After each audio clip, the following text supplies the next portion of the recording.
നമസ്കാരം. മലയാളി വാർത്തയിലേക്ക് സ്വാഗതം. ഇന്ന് മലയാളി വാർത്തയ്ക്ക് അഭിമാന നിമിഷം തന്നെയാണ്.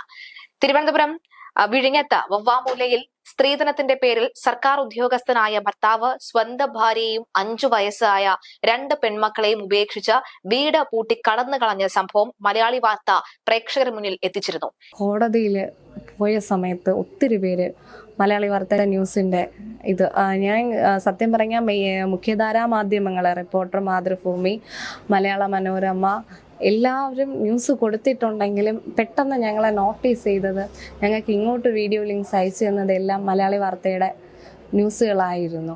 അജിത്തിൻ്റെ അവിടുത്തെ സഹപ്രവർത്തകരായിരുന്നാലും പൊന്നാനി മുനിസിപ്പാലിറ്റി ചെയർമാനായിരുന്നാലും എല്ലാവരും ഞങ്ങളെ ബന്ധപ്പെടാനുള്ള കാര്യം മലയാളി വാർത്തയിലെ ന്യൂസ് വന്നതിന് ശേഷം. ഇതിനെ തുടർന്ന് ഈ യുവതിക്കും 2 പെൺകുഞ്ഞുങ്ങൾക്കും നീതി ലഭിക്കുന്ന സാഹചര്യം ഉണ്ടായിരുന്നു. കഴിഞ്ഞ ദിവസം ഈ പൂട്ടിക്കെട്ടിയ വീട് കുത്തി തുറന്ന് എന്ന് വേണമെങ്കിൽ പറയാം, ഇവർക്ക് സംരക്ഷണം ഒരുക്കുകയായിരുന്നു പോലീസ്. ഈ വാർത്ത മലയാളി വാർത്തയിലേക്ക് വരികയും അത് പ്രേക്ഷകരിലേക്ക് എത്തിച്ചതും ഞങ്ങളുടെ തന്നെ പ്രതിനിധി മേഘയാണ്. മേഘ, ഈ ഒരു വാർത്ത വരുന്ന സമയത്ത് മേഘ അവിടെ കൃത്യസമയത്ത് എത്തുകയും അവിടെ നടന്ന ആദ്യ സംഭവ വികാസങ്ങൾ റിപ്പോർട്ട് ചെയ്യുകയും ചെയ്തു. പിന്നാലെയാണ് കഴിഞ്ഞ ദിവസം അതിന് വലിയൊരു ഇമ്പാക്ട് ഉണ്ടാകുന്ന സാഹചര്യം ഉണ്ടാകുന്നു. ഈ ഒരു വാർത്തയിലേക്ക് എത്തിയതും അതുമുതൽ എന്താണ് ഇങ്ങനെ ഒരു പ്രശ്നം? സർക്കാർ ഉദ്യോഗസ്ഥൻ കൂടിയാണ് ഭർത്താവ് എന്ന് പറയുന്നു. എന്തായിരുന്നു ഇതിന്റെ പ്രധാന പ്രശ്നങ്ങൾ? ഇതിന്റെ തുടക്കം എന്ന് പറയുന്നത് ഒരമ്മയെയും 2 മക്കളെയും പുറത്താക്കപ്പെട്ടു എന്നുള്ള രീതിയിൽ സുഹൃത്ത് വഴി ഒരു വാർത്ത അറിയുകയാണ്. അപ്പം ഇത്ര മാത്രമേ നമുക്ക് അറിയുന്നുണ്ടായിരുന്നുള്ളൂ. അപ്പൊ നമ്മൾ അവിടെ പോയപാട് കാണുന്നത് ഒരമ്മ വീടിന് വെളിയിൽ നിൽക്കണം. അപ്പൊ അവരുമായിട്ട് നമ്മൾ സംസാരിക്കുന്നു. അവർ അഡ്വക്കേറ്റ് അവിടെ ഉണ്ടായിരുന്നു. അവരുമായിട്ട് സംസാരിച്ചു കഴിഞ്ഞപ്പോഴാണ് ബാക്കിയുള്ള കാര്യങ്ങൾ. അതിന് പ്രധാനപ്പെട്ടതെന്ന് പറയുന്നത് 2 പെൺകുട്ടികള് ട്വിൻസ് ആണ്. അതിൽ ഒരു കുട്ടിക്ക് വൃക്ക സംബന്ധമായിട്ടുള്ള രോഗം ജനിച്ചപ്പോൾ മുതലേ ഉണ്ട്. അപ്പം ഈ ഭർത്താവ് എന്ന് പറയുന്ന ആള് അജിത്തിന് സർക്കാർ ഉദ്യോഗസ്ഥ ആയ അന്ന് മുതലാണ് ഈ പ്രശ്നങ്ങൾ തുടങ്ങുന്നത്. 7 വർഷം മുമ്പാണ് ഇവര് വിവാഹം കഴിയുന്നത്.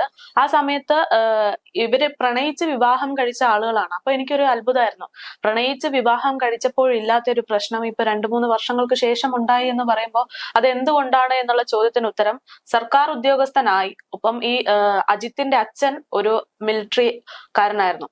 അതുകൊണ്ട് തന്റെ സ്റ്റാറ്റസിന് ഇവർ പറ്റില്ല, അല്ലെങ്കിൽ തനിക്ക് ഇവരെ വിവാഹം കഴിച്ചില്ലായിരുന്നെങ്കിൽ ഇതിനേക്കാൾ കൂടുതൽ സ്ത്രീധനം വാങ്ങി വിവാഹം കഴിക്കാമായിരുന്നു എന്നുള്ള നിലയിലേക്കൊക്കെ അജിത്ത് ചിന്തിച്ചു തുടങ്ങി എന്ന് പറയുന്നുണ്ട്.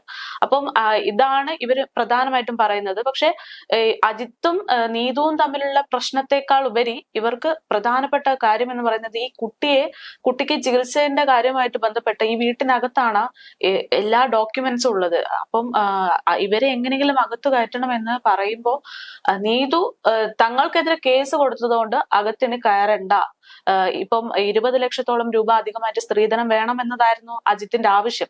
ആ ആവശ്യം അംഗീകരിച്ചാൽ പോലും നീതു ഇനി അകത്തേക്ക് കയറണ്ട എന്നുള്ള രീതിയിൽ സംസാരിക്കുകയുണ്ടായി. പോലീസിനോടൊക്കെ സംസാരിച്ചപ്പോ പോലീസൊക്കെ പറയുന്നത് ഇത് തന്നെയാണ്, അജിത്തിനെ കോണ്ടാക്ട് ചെയ്യാൻ ഇതുവരെ പറ്റിയിട്ടില്ല. ആകെ ഒരു തവണ കിട്ടിയത് അജിത്തിന്റെ അച്ഛനെയാണ്. അപ്പോഴും ഈ അച്ഛൻ പറയുന്നത് അവള് ആ വീട്ടിൽ കയറണ്ട, അത് ആ ഒരൊറ്റ കാരണം കൊണ്ട്. ആ വീട്ടിൽ ഒരു സഹോദരൻ ഉണ്ടായിരുന്നു.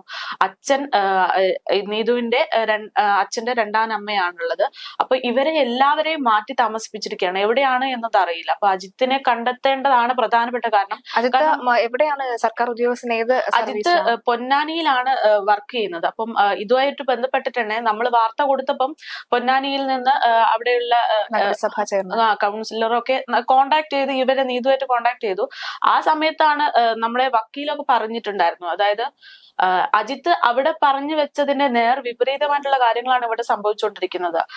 അജിത്ത് അവിടുന്ന് അമ്മയുടെ ചികിത്സയ്ക്ക്, അതായത് ഞാൻ പറഞ്ഞല്ലോ 2ാം അമ്മയാണ് ഇപ്പോൾ ഉള്ളത്, ഇതിനു മുമ്പുള്ള അമ്മയ്ക്ക് അസുഖം ഉണ്ടായിരുന്നു. അപ്പം അവരുടെ ചികിത്സയ്ക്ക് വേണ്ടിയിട്ടൊക്കെ അവിടെ നിന്ന് സഹായം വാങ്ങിയിട്ടുണ്ട്. പക്ഷെ ഇവിടെ നോക്കുമ്പം അജിത്തിന്റെ അച്ഛൻ ഒരു എക്സ് മിലിറ്ററി ആയതുകൊണ്ട് തന്നെ ചികിത്സ ഇവിടെ ഫ്രീ ആയിരുന്നു. അപ്പം അവിടെ വേറൊരു രീതിയിൽ പറഞ്ഞ സഹായം അടക്കം വാങ്ങിയിട്ടാണ് അജിത്ത് ഇങ്ങനെയൊരു രീതിയിൽ ജീവിച്ചുകൊണ്ടിരുന്നത്. അപ്പൊ അവർക്കും അതൊരു വണ്ടറിങ് ഫീൽ ആയിരുന്നു. അതുപോലെ തന്നെ അവര് ഇതിനെതിരെയുള്ള നടപടികൾ ഉടൻ തന്നെ സ്വീകരിക്കുമെന്ന് പറയുന്നുണ്ട്. അവരും പറയുന്നത് അജിത്ത് വരികയാണെങ്കിൽ നിങ്ങളെ കോണ്ടാക്ട് ചെയ്യാന്നുള്ള രീതിയിൽ തന്നെയാണ്. അജിത്ത് എവിടെയാണ് എന്നുള്ളത് അറിയില്ല. അതുപോലെ തന്നെ അപ്പോ ഇവരെ പുറത്താക്കുകയാണ്, കുടുംബം ഇവരെ പുറത്താക്കുന്ന സാഹചര്യം ഉണ്ടാകുന്നു. അതിനുശേഷം കഴിഞ്ഞ ദിവസം പുറത്താക്കിയതിനു ശേഷം നമ്മൾക്ക് വ്യക്തമായ കാര്യങ്ങൾ സഹിതം അവർ പറയുന്നു. ആ വാർത്ത പൊതുശ്രദ്ധയിൽ ഇടം പിടിക്കുന്നു. ശേഷം ഉണ്ടായിരുന്ന കോടതിയിൽ ലഭിച്ച നീതി എന്തായിരുന്നു കഴിഞ്ഞ ദിവസം? കോടതിയിൽ ലഭിച്ച നീതി തന്നെയാണ് എന്ന് പറയാം. കാരണം ഈ 2 ദിവസത്തിനുള്ളിൽ ഒരു തീരുമാനം, പല കേസുകളും നമ്മൾ കാണാറുണ്ട്, വർഷങ്ങളോളം നീണ്ടുപോകാറുണ്ട്. അതുവരെ ഇവർ ഈ കേസിന്റെ പിന്നാലെ നടക്കുന്നു, അതുവരെ ജീവിക്കാനുള്ള വക അവര് സ്വയം കണ്ടെത്തുന്ന ആ ഒരു സാഹചര്യമാണല്ലോ പൊതുവെ ഓരോ കേസിലുമായിട്ട് ബന്ധപ്പെട്ടിട്ട്. പക്ഷെ ഈ ഒരു കേസിൽ എന്ന് പറയുമ്പോൾ ഈ കുഞ്ഞിന്റെ സാഹചര്യം മനസ്സിലാക്കിക്കൊണ്ട് തന്നെയാണ് അവർ പെട്ടെന്ന് തന്നെ തീരുമാനം എടുത്തത്. കാരണം ആ കുഞ്ഞിന് ഒരു മാസത്തിനുള്ളിൽ തന്നെ അടുത്ത ചികിത്സയുടെ ഫർദർ പ്രോസസ്സിലേക്ക് കടക്കുകയാണ്.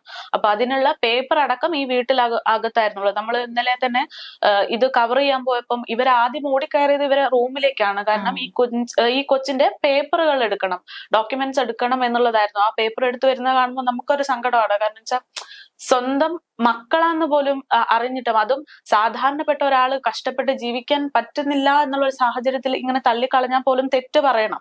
എന്നാൽ അങ്ങനെ ഉള്ള ഒരു സാഹചര്യത്തിലാണെങ്കിലും ഇവിടെ ഇപ്പം സമ്പത്ത് എന്ന് പറയുമ്പോൾ ലക്ഷറി ലൈഫ് അല്ലെങ്കിലും 2 മക്കളെ നോക്കാനുള്ള എല്ലാ സാഹചര്യവും ഈ അജിത്തിനുണ്ട്.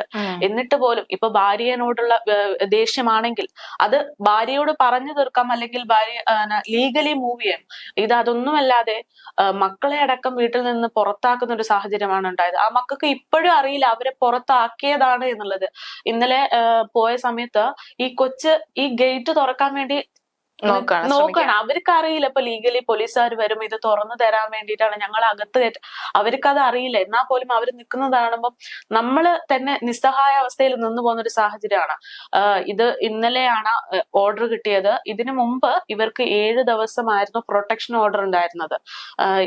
നീതു കേസ് കൊടുത്തിട്ടുണ്ടായിരുന്നു. ഭർത്താവിന്റെ ഈ രീതികൾ മാറി തുടങ്ങിയപ്പോ തന്നെ നീതു കേസ് കൊടുത്തിട്ടുണ്ടായിരുന്നു. സംരക്ഷണം വേണം, ഇതുപോലെ പ്രശ്നങ്ങൾ നടക്കുന്നുണ്ട് എന്ന് പറഞ്ഞിട്ട്. അപ്പം 7 ദിവസം നീതുവിന്റെ അടുത്ത് യാതൊരു ബുദ്ധിമുട്ടും ഇല്ലാത്ത രീതിയിലാണ് ഈ വീട്ടുകാരുൾപ്പെടെ പെരുമാറിയിരുന്നത്. CCTV ക്യാമറകൾ അടക്കം വെച്ചിരുന്നത്.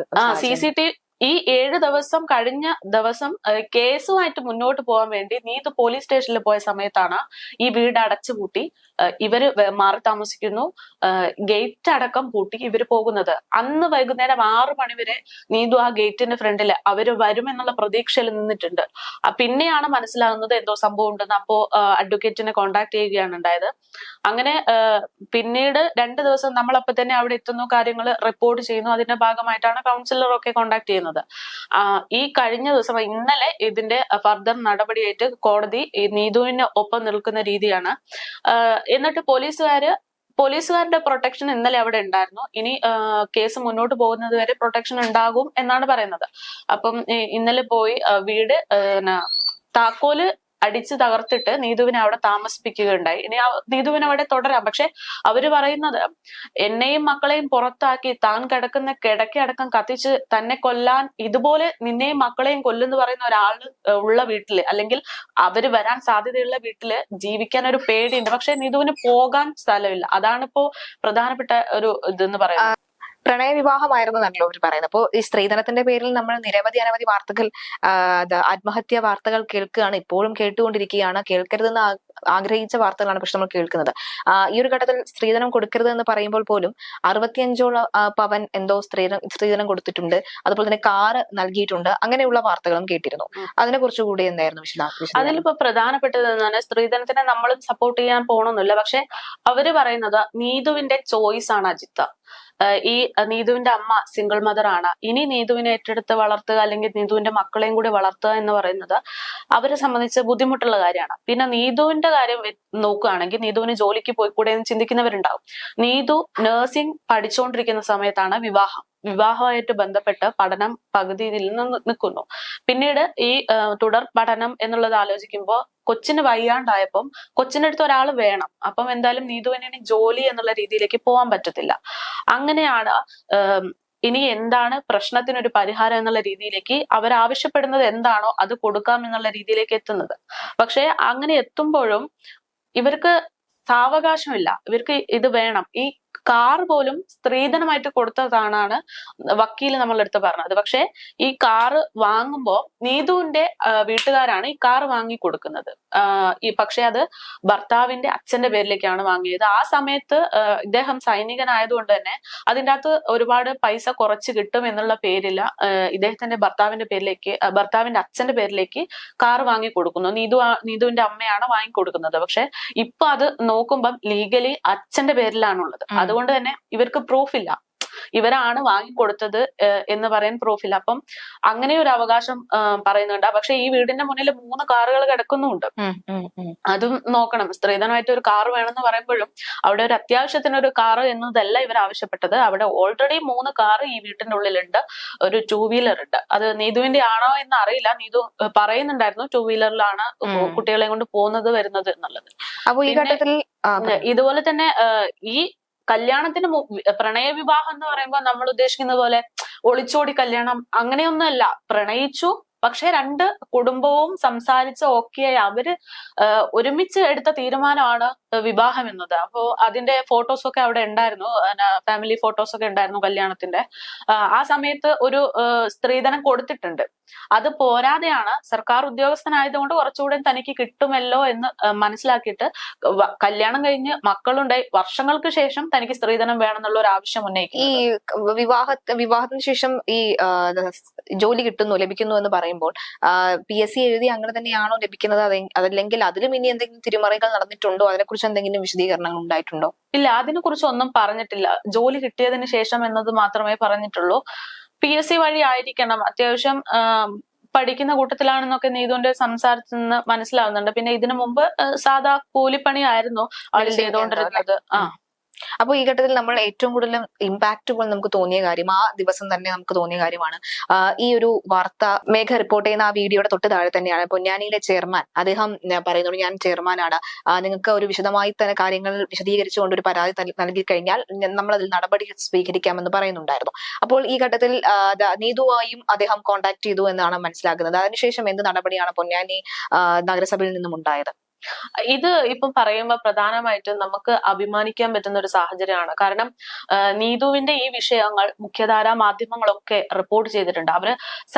അവരെയും കുറ്റം പറയാൻ പറ്റില്ല. പക്ഷെ എന്നാൽ പോലും അവര് ഒരു റിപ്പോർട്ട് പോലെ ഒരു വാർത്ത കൊടുത്തു പോയെങ്കിലും നമ്മൾ അതിനെ ഫോളോ അപ്പ് ചെയ്തത് കൊണ്ടാണ് പെട്ടെന്ന് ഒരു ആക്ഷൻ ഉണ്ടായത്. ചിലപ്പോ ആക്ഷൻ ഉണ്ടാവുമായിരിക്കും, ഒരുപാട് ടൈം എടുത്തിട്ട് ആക്ഷൻ. പക്ഷെ ഈ കുട്ടികളെ സംബന്ധിച്ച് ചികിത്സയായിട്ട് ബന്ധപ്പെട്ട് പെട്ടെന്ന് ഒരു ആക്ഷൻ വേണ്ട ഒരു സാഹചര്യത്തിലാണ് നമ്മളെ ഇടപെടലിലൂടെ ഉണ്ടാവുന്നത്. അതിന്റെ ഭാഗമായിട്ടാണ് നമ്മുടെ വാർത്തയിട്ട് വിത്തിൻ 1 അവറിന്റെ ഉള്ളിൽ ആളുകൾ ശ്രദ്ധിച്ചു തുടങ്ങി. അതിന്റെ ഉള്ളിൽ തന്നെ ഈ കമന്റും വന്നിട്ടുണ്ടായിരുന്നു.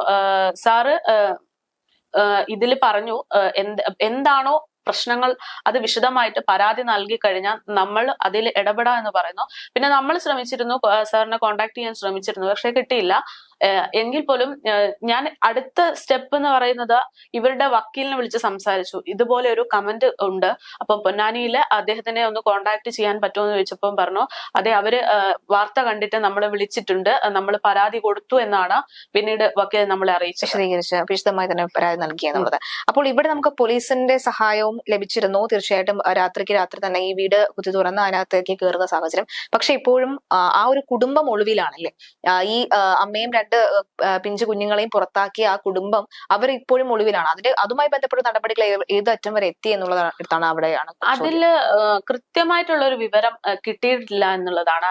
നീതുവിന്റെ ഭാഗത്ത് നിന്ന് നോക്കുമ്പോൾ നീതു ആണെങ്കിലും നീതുവിനെ സപ്പോർട്ട് ചെയ്യുന്നവരൊക്കെ വിളിക്കാൻ പോലുള്ള ഒരു സാഹചര്യം ഇല്ല. കാരണം വെച്ചാൽ അവരൊക്കെ ബ്ലോക്ക് ചെയ്ത് വെച്ചിരിക്കുകയാണ്. പിന്നെ ഉള്ളത് പോലീസുകാരാണ്. പോലീസുകാരെ ബന്ധപ്പെട്ട സമയത്ത് ഒരു ദിവസം കിട്ടിയത് ഈ ഭർത്താവിന്റെ അച്ഛനെയാണ്. അച്ഛൻ ഈ കാര്യങ്ങൾ പറഞ്ഞു. അതായത് നീതു ആണോ ആ വീട്ടിൽ കയറേണ്ട, തങ്ങൾക്കെതിരെ കേസ് കൊടുത്ത ഒരാളെ തങ്ങൾക്ക് ആ വീട്ടിൽ കയറ്റാൻ താല്പര്യമില്ല എന്ന് പറഞ്ഞ് സ്വിച്ച് ഓഫ്. പിന്നെ ഒരു വിവരവുമില്ല. പിന്നെ ഉള്ളത് ഇത്രയാണ് ഇവരുമായിട്ട് ബന്ധപ്പെടാനുള്ള കാരണം. പിന്നെ എന്തുകൊണ്ടാണ് ഇവരിങ്ങനെ ഒളിവിൽ കഴിയുന്നത് എന്നുള്ള ചോദ്യത്തിന് വക്കീലിന്റെ അടുത്ത് നിന്ന് കിട്ടിയ മറുപടി ഇവർക്കെതിരെ അതിശക്തമായിട്ടുള്ള വകുപ്പുകൾ തന്നെയാണ് ചുമത്തിയത്. അഥവാ ഇനി അജിത്ത് പുറത്തു വരികയാണെങ്കിൽ കൃത്യമായിട്ട് ആ നിമിഷം തന്നെ അറസ്റ്റ് ചെയ്യാനുള്ള രീതിയിലാണ് കാര്യങ്ങളുടെ പോക്ക്. അതുകൊണ്ട് ഇനി ഒരു ലീഗൽ അഡ്വൈസറുമായിട്ട് കോടതിയിൽ എത്തുക എന്നത് മാത്രമാണ് അജിത്തിനുള്ള ഓപ്ഷൻ എന്നാണ് അറിയാൻ കഴിഞ്ഞത്.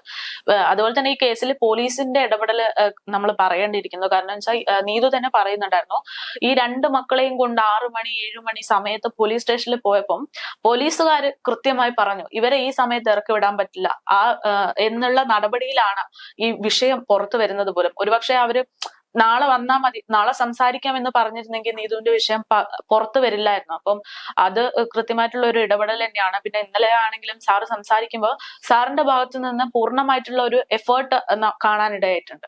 തീർച്ചയായും അതൊക്കെ തന്നെ അഭിനന്ദനീയമാണ്. പക്ഷെ അപ്പോഴും മറുവശത്ത് ഇതിനൊക്കെ തന്നെ കാരണക്കാരനായിട്ടുള്ള സർക്കാർ ഉദ്യോഗസ്ഥൻ കൂടിയായിട്ടുള്ള അജിത്ത് ഇപ്പോഴും ഒളിവിലാണ്, അല്ലെങ്കിൽ കാണാമറയത്താണ്. അജിത്തിനെ കൂടി പിടിക്കേണ്ട ഒരു സാഹചര്യം എത്രയും പെട്ടെന്ന് പിടിക്കട്ടെ എന്നുള്ള ഒരു ആവശ്യം മാത്രമാണ് മുന്നിൽ വെക്കുന്നത്. എന്തായാലും മേഘ ഏതായാലും ഈ ഒരു വാർത്തയ്ക്ക് പിന്നാലെ തന്നെ ഉണ്ടെന്ന് പ്രതീക്ഷിക്കുന്നു. എന്തായാലും വരും ദിവസങ്ങളിൽ കൂടുതൽ അപ്ഡേഷൻ ഉണ്ടാകും.